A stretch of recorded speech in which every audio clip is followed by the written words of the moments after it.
कि एक ये बड़ी बात की गई कि चुनाव जो है दो पार्टियों के बीच में हो गया है। ये पहले त्रिकोणीय या चतुष्कोणीय मुकाबला नहीं है। बहुत जानकारों ने कहा कि बीजेपी और कांग्रेस के बीच सीधा मुकाबला ये चुनाव है।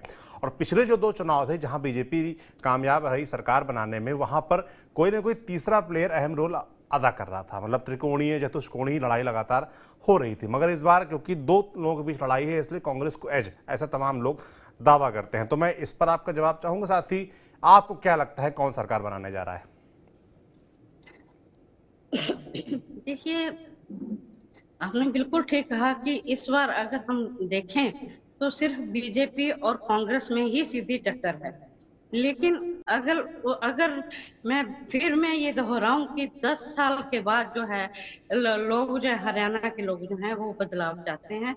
हो सकता है उतनी लहर नहीं है आज कांग्रेस की उसमें, लेकिन देखना यही होगा कि हाँ, कि क्या आज जो लोगों का मन है वो बदलाव जो हमेशा से चलता आ रहा है, 10 साल के बाद लोग बदलाव चाहते हैं, क्या इस बार भी वो ऐसा ही जो चाहते हैं वो ऐसा ही होगा? वो तो 8 तारीख को पता लगेगा। लेकिन जहां तक अन्य दलों की बात है, वो आज भी ये दावा कर रहे हैं कि हमारे बगैर जो सरकार कोई भी पार्टी है हमारे बगैर सत्ता में नहीं आएगी, सत्ता में सरकार नहीं बना पाएगी।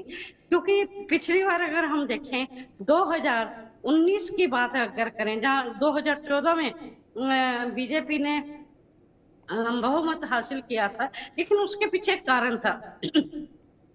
ये तो प्राइम मिनिस्टर नरेंद्र मोदी जी का की लोकप्रियता थी, वो चरम सीमा पर थी। जी। उनका चेहरा था एक, लोग उनको सुनना चाहते थे, लोग उनको देखना चाहते थे, लोग उनकी बातों पर विश्वास करना चाहते थे।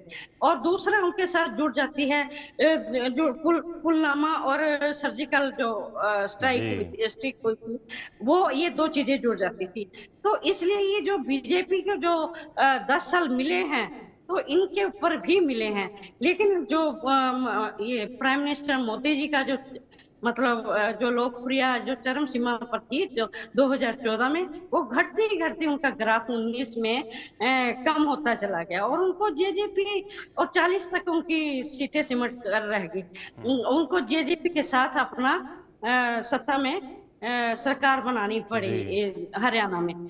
और रही बात ये कि सरकार जब बनाने के बाद अब उसके लास्ट में आकर जब ये बात बीजेपी को भी जब लोकसभा के बाद ये महसूस हो गई थी, संकेत मिलने शुरू हो गए थे कि हमारा जो ग्राफ है हरियाणा में यहाँ भी गिरने जा रहा है। क्योंकि लोकसभा में भी जहाँ वो पहले कहते थे जी हम 10 की 10 सीटें लेंगे, तो लेकिन आई उनको 5 बीजेपी को और 5 कांग्रेस को, तो उनको कहीं ना कहीं लग गया था कि जो आने वाले विधानसभा में हमारा जो है ग्राफ है वो हमारी पार्टी का ग्राफ गिरता जा रहा है।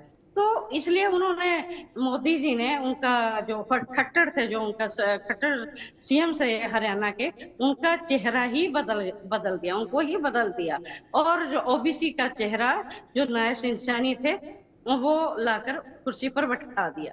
लेकिन लोग जो हैं वो उससे उनसे भी ज्यादा, हालांकि मैं ये नहीं कहूंगी नायब सिंह सैनी ने जितना उनको समय मिला उसमें उन्होंने बहुत दौड़ भाग भी की, लोगों को रिझाने की कोशिश भी की और ये भी कोशिश की कि हाँ, जो दलित वोट बैंक है वो हमारे साथ है और गैर जो वोट बैंक है वो भी हमारे साथ है। तो कहीं ना कहीं बहुत प्रयास किए और आते आते जो विधानसभा प्रयास तो किए चुनाव निशा जी। कामयाब होते दिख रहे हैं आपको बीजेपी वाले, या कांग्रेस दांव मारेगी, या जो तमाम लोग दावा कर रहे हैं त्रिशंकु ऐसा कुछ रहने वाला आपके हिसाब से? देखिए, जहां तक दुष्यंत की बात है, वो जो मुझे नहीं लगता कि